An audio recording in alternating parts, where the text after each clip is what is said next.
All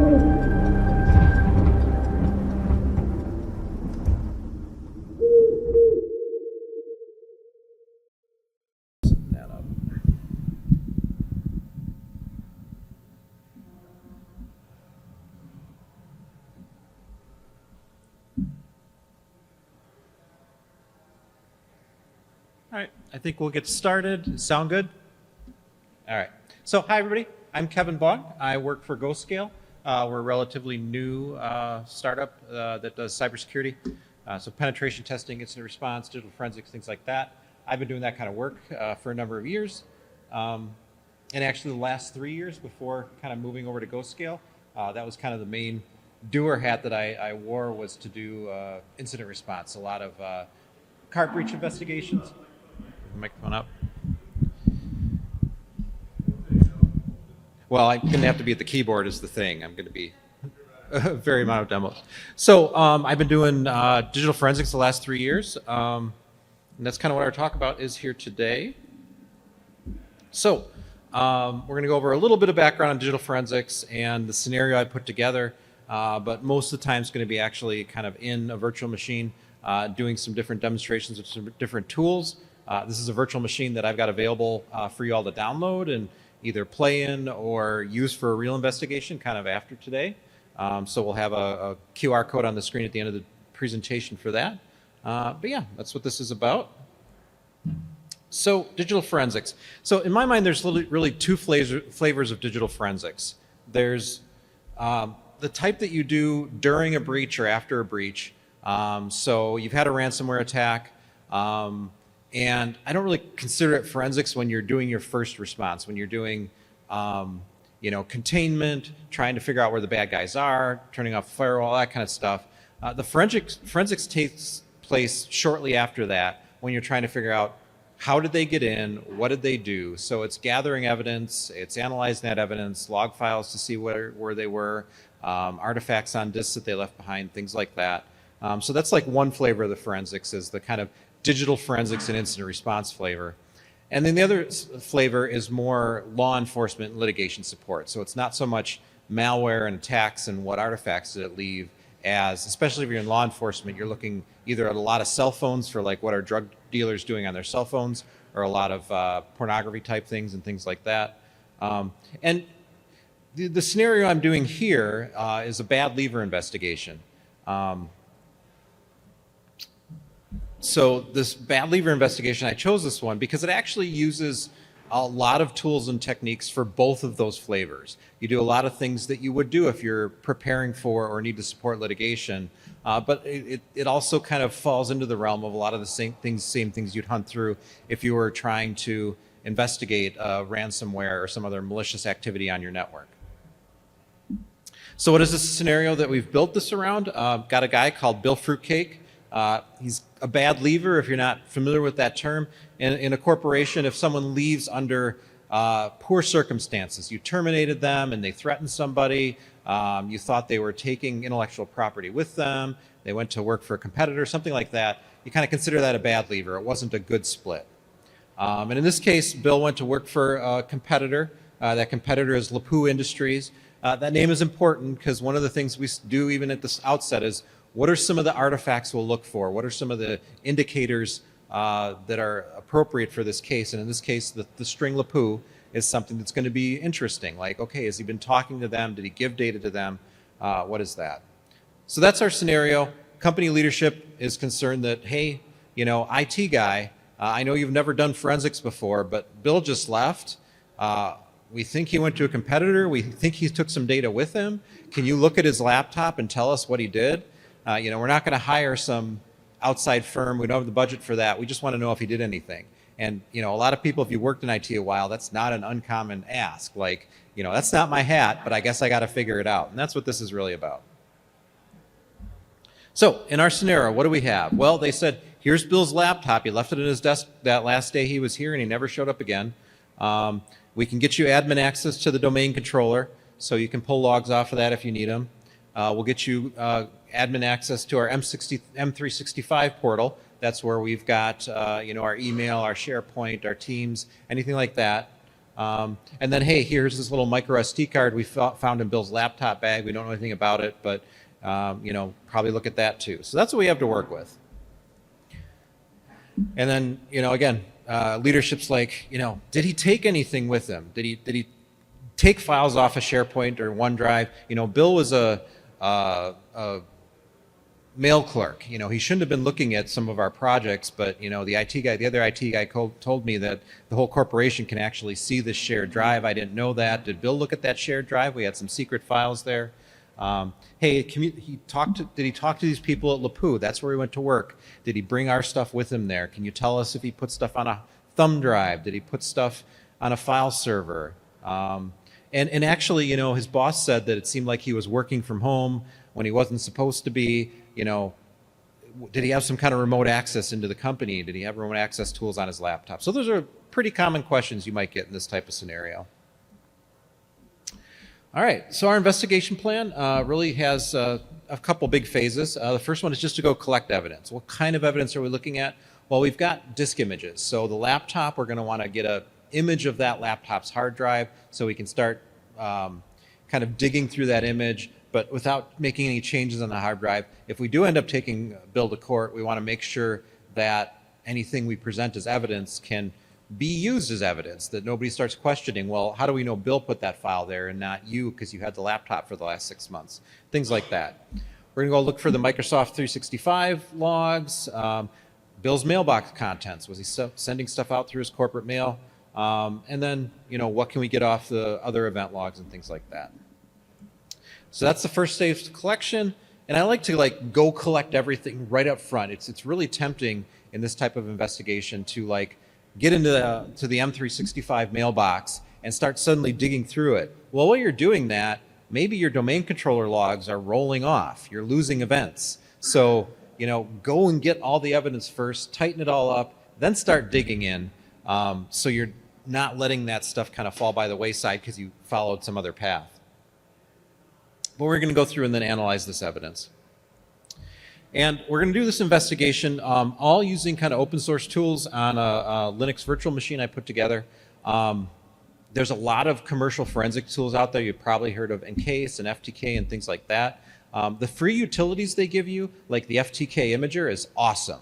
I'm not using it because I'm trying to stick to open source tools, but it's awesome. For a small IT shop that's maybe doing some kind of forensic something once a year, it often doesn't make sense for the cost of those commercial tools. And you'll see some of the cool things we can do with open source tools that are really helpful in this type of situation.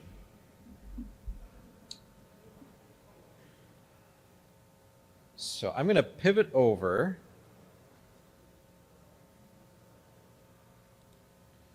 to my virtual machine.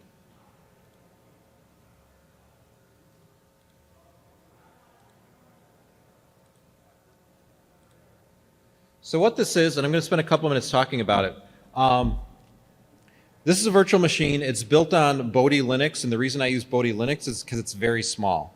What it allowed me to do was build a virtual machine with the VM, with the forensic tools, and with some samples of forensics data, all in about a 10 gig drive. So like I said, at the end of the talk, I'm going to have a QR code where you can download the same virtual machine that I'm doing these demos on and go into more depth. But it's just a Linux variant that had nothing on it, and then I manually installed the tools that we wanted to use here today. I'm running it on VirtualBox. The links will have a Hyper-V version, so a VHD file, and a VMware version, VMDK file. And both of those will work under VirtualBox as well. I like VirtualBox better than those other two platforms for virtualization. So yeah, I'm running it on VirtualBox. Yep. All right. So, and then along with the virtual machine, I actually have a lab manual that'll be available at that download as well, that goes in more detail through the few demos that I'll just show here today. But again, if you wanted to grab this virtual machine, you can also grab the lab manual, and it'll kind of step by step let you run each of these commands, use each of the tools, show you how to do that kind of stuff. So, and we'll kind of follow that lab manual to get you familiar with it today. And there's a couple things we're not going to do because they're out in Microsoft Purview, and I'm not going to go out and do that as part of this. We don't have a lot of time. But But collecting Microsoft 365 activity logs seems like every email account takeover or financial fraud or whatever investigation, I'm always getting directed that it's a company that's using Microsoft 365. So this is the most kind of common situation for needing to go grab mail logs and mailboxes. Purview is very nice. It used to be called Microsoft Compliance Center, and I think it's still at compliance.microsoft.com. But if you go there, yeah, it's compliance.microsoft.com. If you go there as an admin on that Microsoft account, there's a bunch of tools there. The audit trail tool here lets you do a search. So if we know that Bill was a bad leaver, we can go to this audit trail tool, put in a date range like, okay, Bill left this day. Let's do 6 months up to the day Bill left.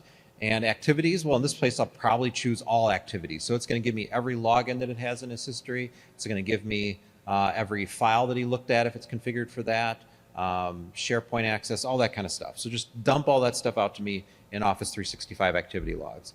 And at this point, again, we're not going to start looking at them. We just want to dump what we can and then move on, get all the evidence at once. So we use Microsoft Purview for that. Mailboxes are similar. We again use Microsoft Purview if it's in Office 365. And it's a very similar interface where you're going to go to Office 365, you're going to type in Bill's email address and tell it to conduct a search. It'll conduct a search, tell you how many hits you found. You then click yes, download all these hits, and it'll download them into a Microsoft PST file. If you're familiar with that, it's just like a one big archive file that holds all the email contents. So that's what we do, is try and get his whole mailbox. And actually, Purview is nice. We're not just saying download Bill's mailbox. What we're actually saying is, hey, Microsoft, go to the Office 365 account and download every email that has Bill's email address in it. So if Bill sent something to another employee and then deleted it from his mailbox, we'd still get that message because it would still be in the other employee's mailbox. So it's a good way to kind of slurp every message that he may have sent or received or been copied on or things like that. Even if he deleted them themselves, if they're still out there, we can still get them. All right, so that's the steps for, again, this was kind of built, again, if you actually had to do this in the real world, it would walk you step by step through getting those details and then exporting them down to your hard drive. All right, but for our exercise, we actually have already done that. So if you download this virtual machine and want to run through this, there's already some mailbox exports in this folder listed in the lab manual. All right, so the next step is collecting disk images. Again, you might be familiar with like FTK Imager. It's a kind of graphical based tool for collecting a forensic disk image. We can do that with a utility called, what is the utility? EWF Acquire. So we're going to go and run EWF Acquire to get a disk image.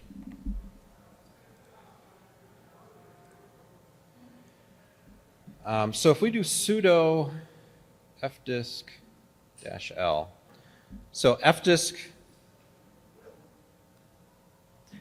is a utility that's it's for formatting disks, but it also -l just lists disks. And so what we see is I've got a disk here called dev SDA, and it's got a partition dev SDA2 that's a FAT16, so it's simulating an SD card that I've plugged into the machine. It's hard to have an SD card on a virtual machine, so we're pretending that dev SDA2 is that SD card that we talked about in Bill's laptop, just a 122 megabyte SD card. So we're going to use a utility called EWF Acquire to grab an image of that SD card. What's that?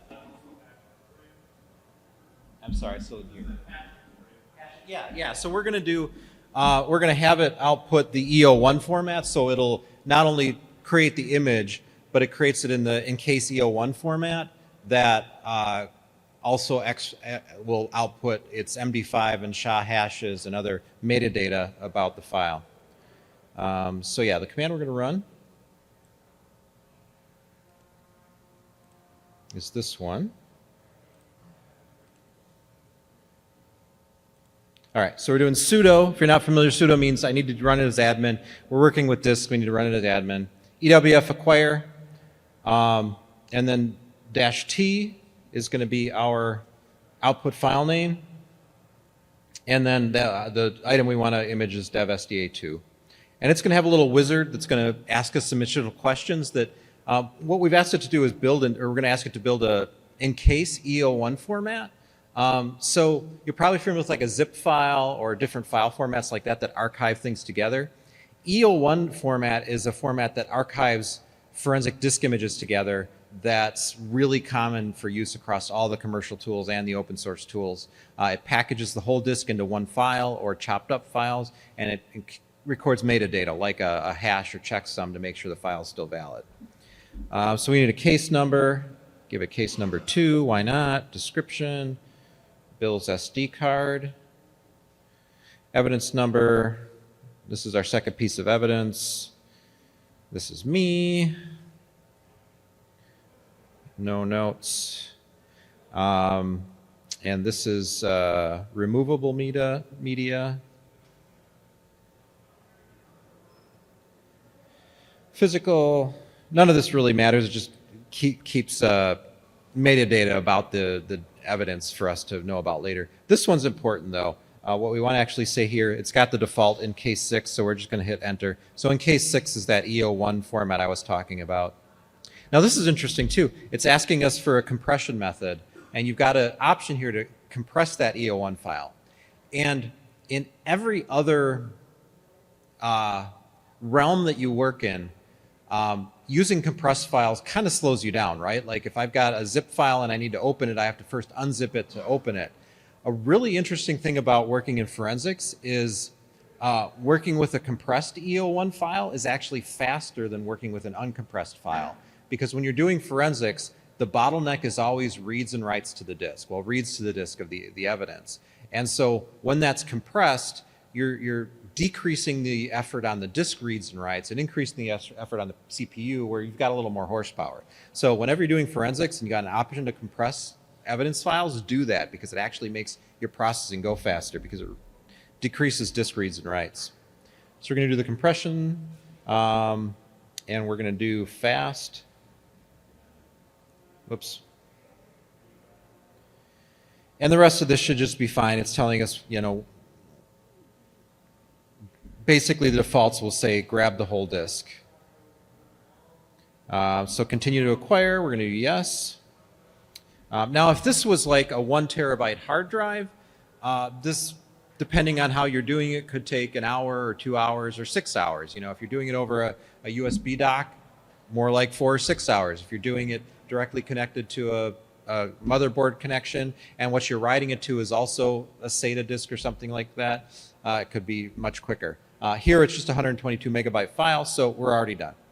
And you can see it calculated the MD5 hash there for us, and we're successful. And if we ls,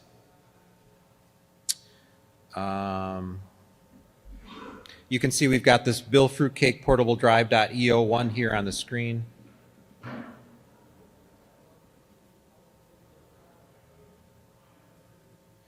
And it's compressed, it's like 37 megabytes. We'll do -H to see the actual size.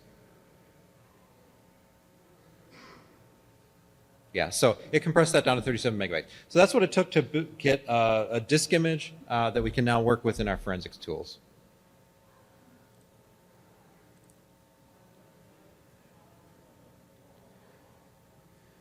All right, so we've got our file. I'm going to skip this step here to collect domain controller log just so we don't run out of time. But in the lab manual here, it actually walks through, now that we've collected a disk image, there's a series of commands we could run here to actually mount that disk image into our file system and copy files out of it. But we'll be able to use the autopsy tool we'll see in a few minutes to also do the same thing. So we'll skip that step right now. All right. So processing disk images with Autopsy. Autopsy is a free open source digital forensic pretty much tool suite. It does a lot of different things. It takes a few minutes to open the first time, and so I already opened it, but that's all I've done so far is I've opened it. And then I did case, open existing case, and I opened a Bill Fruitcake case that's on the hard drive already. so we can skip some of that time spent to open the file. But whether we've opened an existing file or started a new case, our first step is to add evidence. So what we're going to do is go add that Bill Fruitcake hard drive to our evidence. So to do that, we're going to do a case, add data source. If it was a computer hard drive, it would go and find out like the host name out of the hard drive and things like that. Since it's just an SD card, it doesn't have that data. And it's a disk image, so that's good. And then we got to go find it. And I think we put it, there it is, Bill Fruitcake Portable Drive.eo1. So it's that eo1 file that we're looking to add. So you can see this is a pretty easy wizard to go through. So there's a bunch of options here. So the different options here are different tools that Autopsy will run when you import data. Each one does a very particular thing. And I think we've got ones we care about. I'm going to turn off the photo rec carver because we don't need to worry about that. I'm going to turn off. Everything else should be fine. And then you can even configure these as well. So for the keyword search,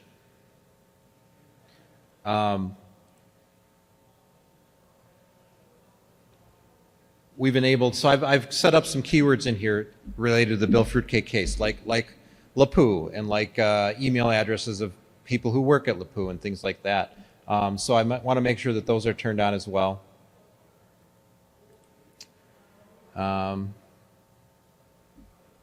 And then it's processing data. The errors are actually not anything to worry about. It thinks that there's encryption, but it's just high entropy on part of the disk. All right. So there's our new SD card that we added the evidence. It's right there. I actually had already imported a copy of it earlier. And then there's that Bill Fruitcake workstation.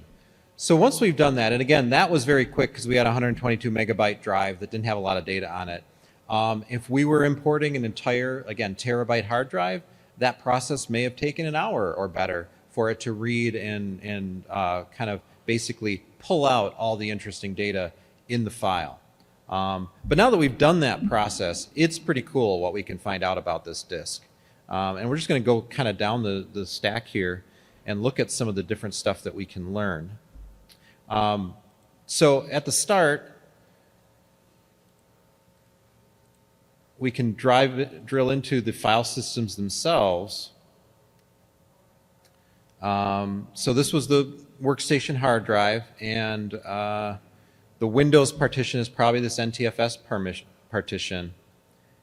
And so here, if we wanted to, we could go into Windows, System32, WinEvent, logs, and actually grab things like the security event log or things like that and extract them out here just with it simply extract files. So again, it would pull that file out of this EO1 drive and let us kind of manually work with that file individually.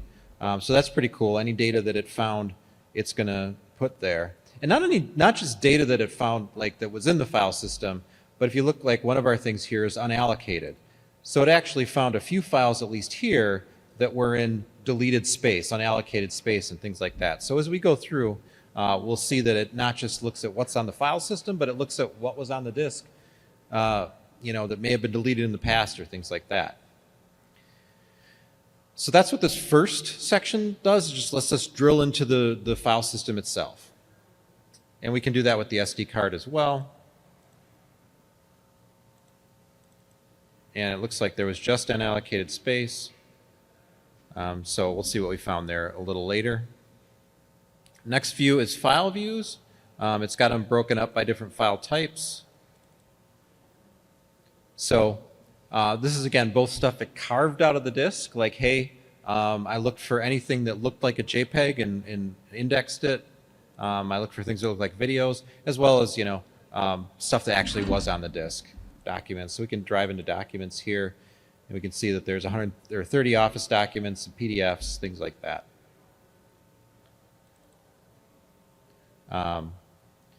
And that can be helpful. Again, we can just look at what documents was Bill working on the last week he was here, because not only does it give us the document, but it's going to give us the last modified, changed, kind of those kind of artifacts as well. And we can sort and filter by those features. So that's the file types view. It actually will separate out deleted files that it recovered. And because they're deleted files, it found a file on the file system. It probably doesn't know its name. It's not in the master file table anywhere, and that's where the file name gets sent. But the contents is still on the disk somewhere, and that's what's helpful. It found a zip file here, ping file here, and if we click on that, it's even going to give us a preview of that. If I can scoot up. So there was an image on one of the drives that had been deleted. Here's a text file that was deleted, and that could be interesting. It looks like it's to Lead Haxer. If you go through the exercise, you actually learn that this Lead Haxer is Bill's personal email. So we recovered a text file that seems to have contained one of his personal emails. So that's interesting to us. So that's what the file view tells us. And then we get into the data artifacts. So it's not just files, but what can Autopsy learn about this operating system and this account and what it did based on all these artifacts on the disk? I'm not going to go through all of them, but certainly interesting ones. It indexes all the different email messages that it can find, and that's email messages that are stored in Outlook, email messages stored in a couple of third-party mail programs, or like if there's just a PST file on the disk, it'll pull that apart. So that's pretty cool. So we can see that it's got a bunch of email messages for Bill Fruitcake that we could potentially look through and learn more about him. Installed programs. So this is interesting. Remember, one of our questions was, what did he do? Was he doing anything nefarious? And if we start looking through this installed programs, we can see there's a LogMeIn client. We can tell when it was installed. So that's probably not, LogMeIn is often used for like nefarious remote access if the company hasn't paid for a license for it or doesn't expect people to be using it. So that would be a good question of when did he have that? Why did he have that? Nmap, why would a mail clerk have Nmap on his workstation? So is there something else nefarious he was doing? So yeah, getting the list of installed programs from the disk. Recent documents.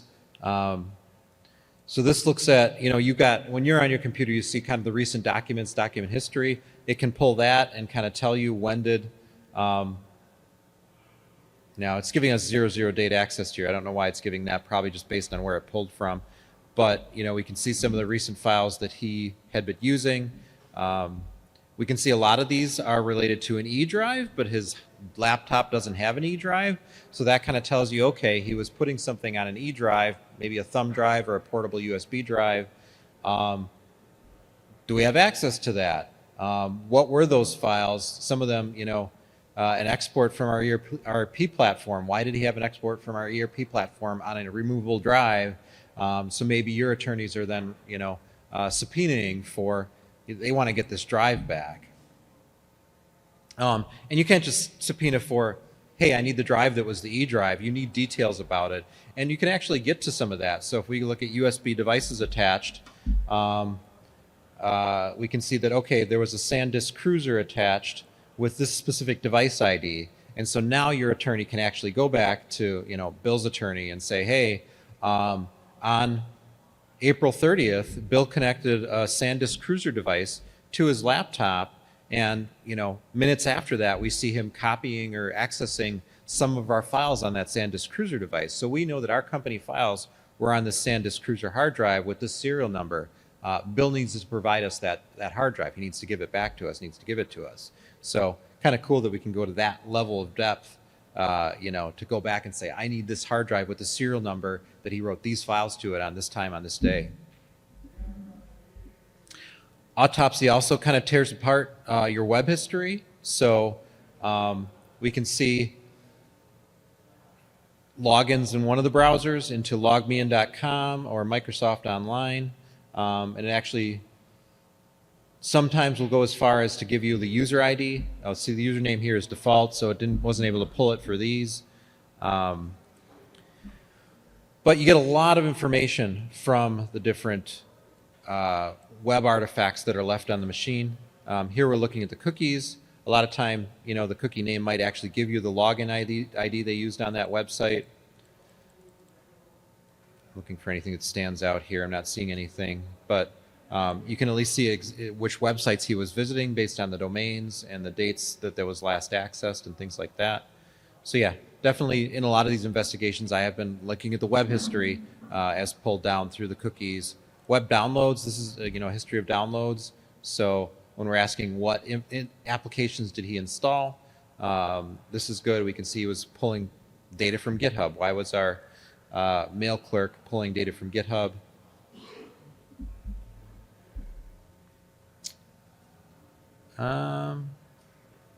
Web searches, it actually keeps it, again, most of the browsers kind of a history of what you've searched for, so we can see what days he was searching for things like Dropbox. Okay, well now in our investigation, okay, on April 15th, he was searching for Dropbox. Did he go to Dropbox? Did he push some of our files up to Dropbox? All these kind of lead to a new question we can bring to the attorney. Hey, did he use Dropbox? What did he put there? I need to ask them about that, or artifacts for us to kind of dig deeper into. Now that I see Dropbox here, I might add Dropbox to my keywords, reprocess the evidence, and see if I find any more hits for Dropbox, maybe files he put up there. Other searches he did for brute force SMB password guessing and things like that. So we get some idea of what he might have been up to just based on his search history, which is kind of cool. Probably one of the last things to look at here is keywords hits. So as I said, before I imported data, I generated keywords, and the way to do that, there's this keywords list feature here, and I created a new list that was the Bill Fruitcake case, and then I put some strings that were important to us. LaPoo was the company he went to. Skunk's Misery is a secret hacker conference that our company was trying to put together that he shouldn't have known about or shouldn't have been telling people about. Crystal Metheny and Marianne Janeway were the employees that we think he was talking to at this other company. So we basically add those things to a keyword list and then turn on that keyword list when we do the import of data. And then what that does for us is we get this keyword hits, which is going to look for all those strings when it's parsing data, and then we can go kind of dig into it. So Bill Fruitcake case keywords was that search that I had turned on. And it's broken down by each individual search. And so if I clicked on this CMeth email, I can see that, okay, there was an mbox file, a mailbox file on the disk that Autopsy found. And that was actually probably a deleted file because it's got a weird file name. So it recovered this deleted mbox file, and then it actually pulled some emails out of it. And we can actually write down here, then read those emails that it recovered from the disk. And it even found some email messages that it just thinks were email messages that were up in unallocated space.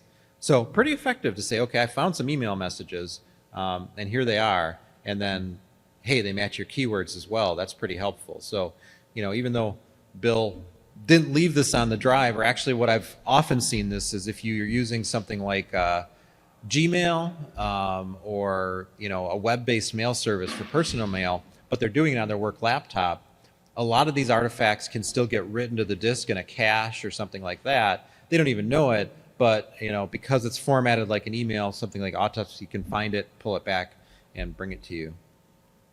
So yeah, Autopsy is very powerful for a free open source solution. I'm trying to think if there's anything else worth looking at here. Certainly worth poking through. If you download the virtual machine, open up the Autopsy and go through working through some of that. So that's Autopsy, but we have some other data we want to go through that Autopsy's not so great about. So we'll talk through how we work through that data as well. Yeah.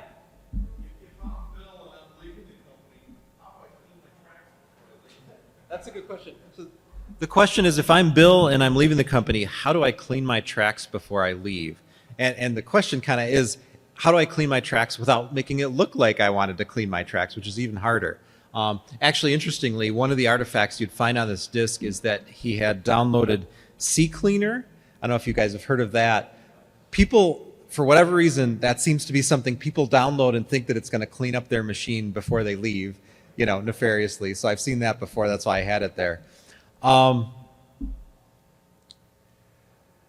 So if I were leaving a company and I needed to clean my workstation off, but not make it look like I cleaned my workstation off, what I would do is I would go and delete any of the files that I didn't want on the machine. And then I would run some type of command.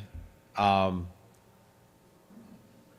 trying to think of on Windows what that command might look like. Basically, I want to run a command that would start creating a big file, basically, you know, dumping, on Linux, you dump dev random to, you know, a .txt file, and just let that run until it fills up and runs out of disk space. So what you're trying to do is fill up all the unallocated disk space with new data so that your old data is not there. So you're overwriting data. So yeah, what you could do is if you had a big file on the disk already, like you know, video file. The comment was it takes more time, but you can look underneath that. It's not super practical. You know, you're talking about like national security agency level attacks to get data under deleted data. What I'd probably do is pick one of the biggest files I have, like maybe there's a 200 meg video file, and I just start making copies of it until I ran out of disk space. And that would fill up all the unallocated disk space with that same video file. And then I delete all those, and then I know all my unallocated space is just filled with video files I don't care about. Yeah, I've thought about that before.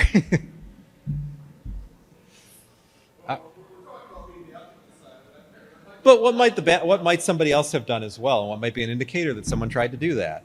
Yeah. If you know you're going to do shit, just image the disk before you start doing your shit, then deman it, re-image it with your same image. Yeah. Yeah. That was really fast. Yep. Not that ever. Or just give the hard drive back saying, "Oh, it just died for no reason." Yeah, right. I've had that happen. Like, yep. All right, a couple of other kind of cool tools I want to show you that I've found really helpful. One is, so I talked about getting Bill's PST file mailbox. And the nice thing about PST file is if you're getting the mailbox off of M365, you can get the PST format. If you're getting it out of an on-premise Exchange server, which we see less often nowadays, it still exports into a PST format. Or if you've got someone's workstation and they're running Outlook, it is likely storing that data underneath the hood in a PST or OST format, which is kind of the same. So in any case, a lot of cases we end up with mail in a PST file. And it's like, okay, well, they've given me this PST file and they've asked me to find all the messages from Bill that have an image attached or something like that. And that's, how do we do that? So we're gonna use this tool called PFF Export to do just that. So where is our data? Our data is in home, DFR, Sailbix, okay.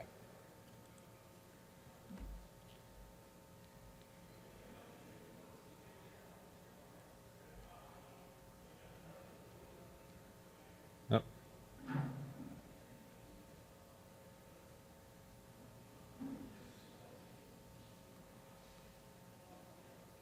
All right, so we see the PST file. They'll build.fruitcake at mayhemlabs.onmicrosoft.com.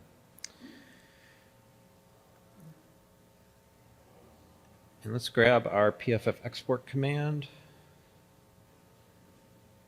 Come on.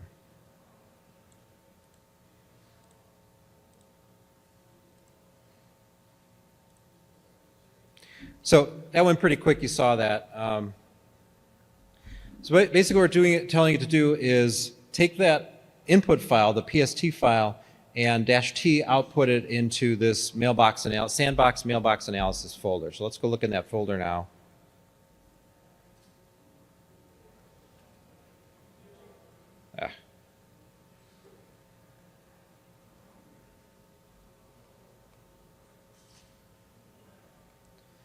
All right, so that's the data's there, and actually we'll use the file system to go look at it. That'll be easier.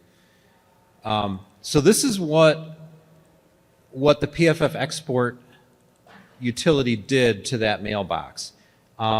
It turned it into different folders representing, basically matching the hierarchy inside a PST file. We'll go into top of personal folders. There's deleted items. There's his actual mailbox. Top of information store, and then we can drive down to his inbox. And what it does is for every message that was in that inbox, it creates a folder for that message and just numbers them 1 through the end. And then inside each of that folder, you're getting, it's basically exploded each message for us. It gives us the message.html. So what is the actual body of the message? Looks like the body of this message was a airline ticket. It gives us the Outlook headers, which is just a text file, but metadata, who was it sent from, who was it sent to, and Outlook. Internet headers. So this is where we get like the internet mail servers that pass through, email addresses, things like that. The recipients, so this one was actually, Bill was the recipient of this on Exchange. And then if this had attachments, I don't know if I can do a search here. Yeah, I don't know how to do a search in this interface. But if there were attachments, it would actually create a subfolder inside the message folder. I thought there's one. Okay. So it creates this attachment subfolder, and it actually extracts the attachments themselves in their original native format as well. In this case, a PDF. And here we've got an offer letter, for Bill from LaPoo, offering Bill a job or something. So very cool that PFF export kind of, again, explodes the whole mailbox into individual files in this nice hierarchy on the disk for us, which lets us do things like start searching it with tools. A good tool for that. You might be familiar with grep, tool for just doing searches for strings. There's a powerful version of that called rip grep all, or RGA. And what's powerful about that is it does recursive, so it's going through a whole list of file system, and it is document type aware. So if you've got a PDF file there, rip grep all basically in memory converts that PDF file to plain text, and then grep searches the plain text. It can do that with a PDF, can do that with a Word document, Excel spreadsheet, and things like that. So we'll use rip grep all to kind of search for any extracted emails that contain LaPoo.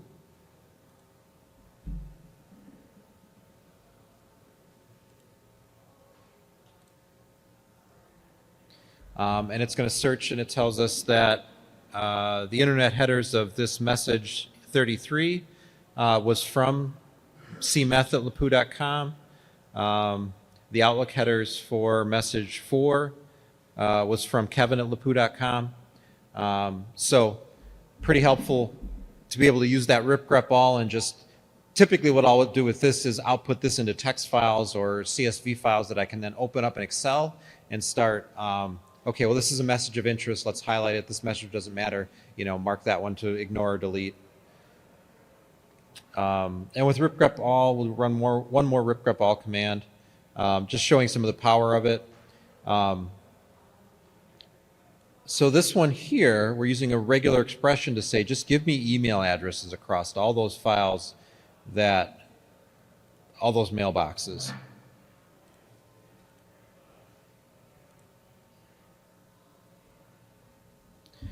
And there it spit out basically the email address for all those messages in that inbox. Here's every from or to email address.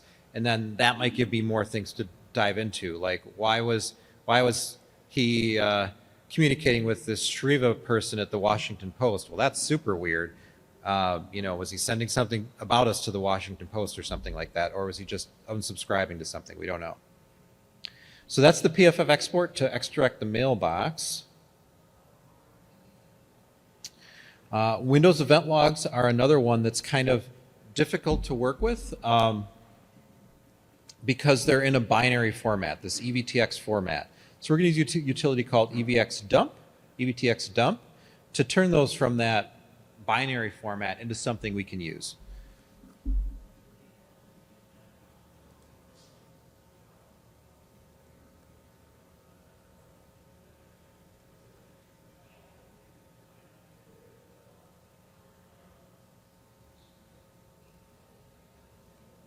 All right, so you can see in this domain controller folder, we've got all these EVTX files. So Microsoft Windows records its logs into this EVTX format. If you have an incident and a computer, like if you got a ransomware breach, one of the first things you should do is go to each of your domain controllers and copy off the folder that contains these EVTX files. Just copy it off somewhere else. And the reason for that is that a default install of Microsoft Windows, especially domain controller, the Windows event log will be configured to hold, I think it's like 128 megs of data. It's a really small amount comparatively. And for most domains, that means it holds about 2 days worth of data. I can't tell you how many like ransomware breaches I've walked into where it's Monday morning, they've told us they had a breach. We look and it started on Friday or last week, but their logs only go back to Saturday morning because they're default. And they're like, when did they get in? What accounts are they using? All this kind of stuff. We're like, well, your logs only go back 2 days. I can't tell you any of that. The faster you grab those Windows event logs, if you hadn't set them to store a longer time, the better. And it's as simple as just, again, going and making a copy of the folder, C Windows System 32 Win Event Logs. Copy that folder off to a hard drive, to someplace else on the domain controller, just so those logs aren't getting overwritten. But those are these logs. They're not helpful in their native format, but they're pretty easy to convert. So we're going to use this tool called EVTX dump.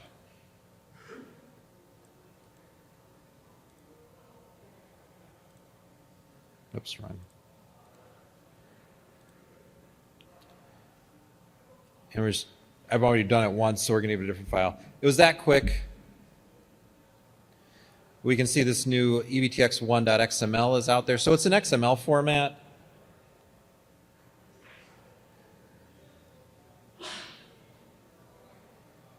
Which maybe isn't still super helpful for us because XML is not that easy to work with either, but at least it's not binary.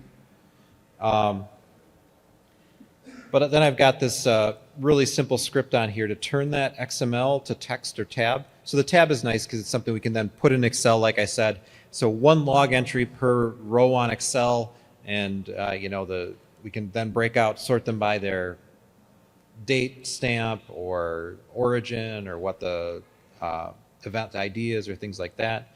We'll just convert this one to text real quick though.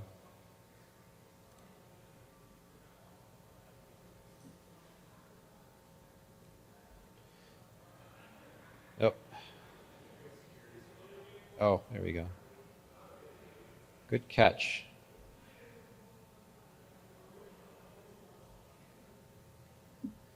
Still not small. I don't know why it's taking so long. It shouldn't, but I did it earlier, so we can just look at the one that's there.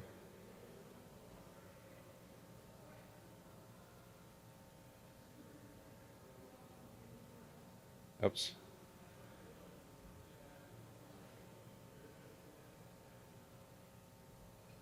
What? Oh.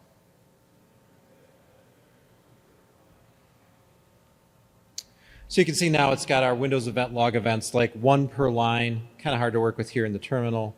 But if we open up this file and split it in Excel, it'd be pretty easy to sort and filter and all that kind of stuff. So I find myself doing that a lot when I'm doing investigations, both like a litigation support investigation or like a forensic investigation. My goal always is to take the data in whatever native format it is and get it to a format that I can open in Excel, because then I can just use a tool I'm familiar with and like add a column for this is interesting and mark any file, any records, whether they're logs or emails or whatever, just mark those as interesting. I find that a lot easier than trying to have to learn a new like forensic tool or a different tool for viewing logs than a different tool for viewing emails or things like that. So kind of this is my approach, is like first get the data, second get it into Excel, and then start analyzing Excel with sort, filter, all those kind of features. And then I've just got one more quick tool to show you. This isn't one I built. It's available on GitHub. It's called O365 Audit Parser. So those O365 logs are in text format, but they're not the most easy to use text format. Someone had recognized that and built this O365 Audit Parser to convert them.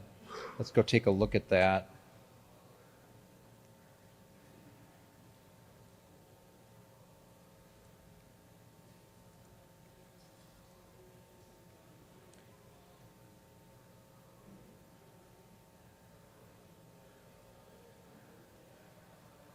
All right, so if we more one of these,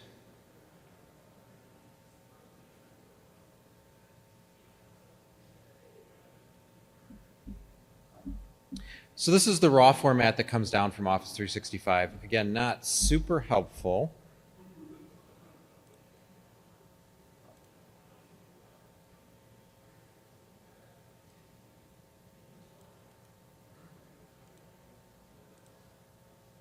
Oops. Or maybe that's the output of this tool. I don't think so, though.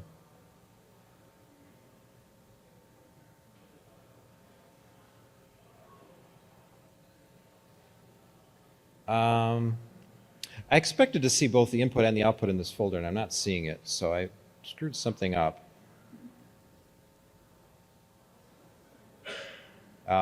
But that's a very good tool to convert those text files from not very usable format to, again, an easy, like, open in Excel format and kind of sort, filter, all that kind of fun stuff.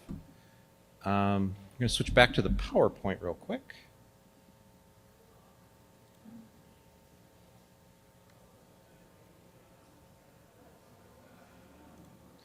That's pretty much the end of the demonstration. But want to make sure you know kind of some takeaways.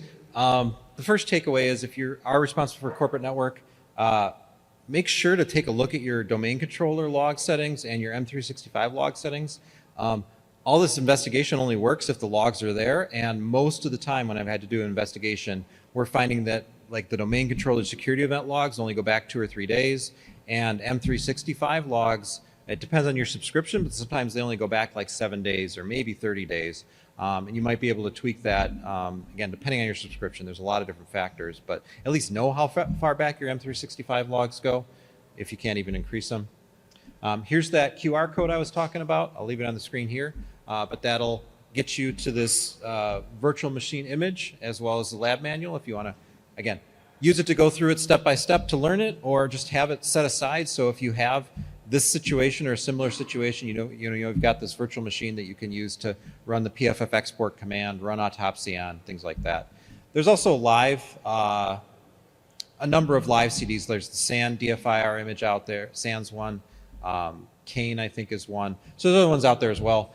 The beauty on this one is it's small because those actually even got more bloated with all the tools they added. And this one actually has some sample data that you can play with.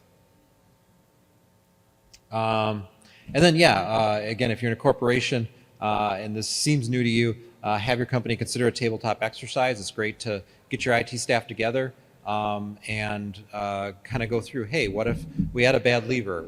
What logs could we get? What could we do to image their workstation? You find that's where you find out things like, oh, well, everybody's workstation's encrypted, and how do we, where is that key, decryption key kept? Like, how would we decrypt that workstation if we didn't know Bill's password and stuff like that? And then consider incident response retainers. That's one of the things that GoScale does. Basically, you pay a bit of money and you've got us kind of on call. If you have an incident, we're there within a certain time to help you fix it, clean it up. And the last thing here is I just list of those tools. If people want to grab a picture of that, some of them are kind of hard to remember or hard to find, but very helpful things. Kind of, again, if you're like me and you want to do an investigation by going from a bunch of strange data into something that you can crunch and work with in Excel, these are some good tools to do that. And that's it. Any questions? How long do I recommend setting log retention? So for something like Windows event log, I would say you'd shoot for like 90 to 180 days. Windows event logs go by size, not time.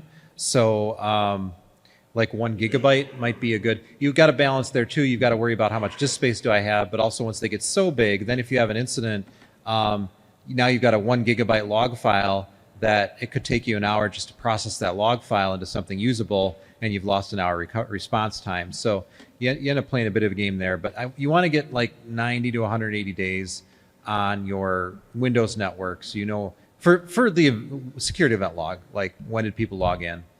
For Office 365, it'd be great if you can get more than 30 days. For something like a web server, because that's the other place where we see a lot of, hey, something bad happened, tell us when and how. Most of the time, those are just a week or so, and you really want like 180 days or better, because when we do like e-commerce breach investigations and things like that, they're often happening months and months and months before anybody knows about it. So those are kind of the log guidelines I'd have there. Other questions? Well, thank you for the time today. You've got my contact information if you have anything to follow up. I'll also be back.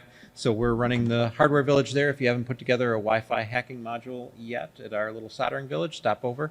Or if you don't want to solder, you know, I realizing more today, like people might not have the dexterity or eyesight, and so that turns them off. We've got a few pre-built boards, so don't let that turn you off. Just stop by and say, hey, got a pre-built board. I might not be able to build one, and we'll make sure you leave with a working module. Thanks, everybody.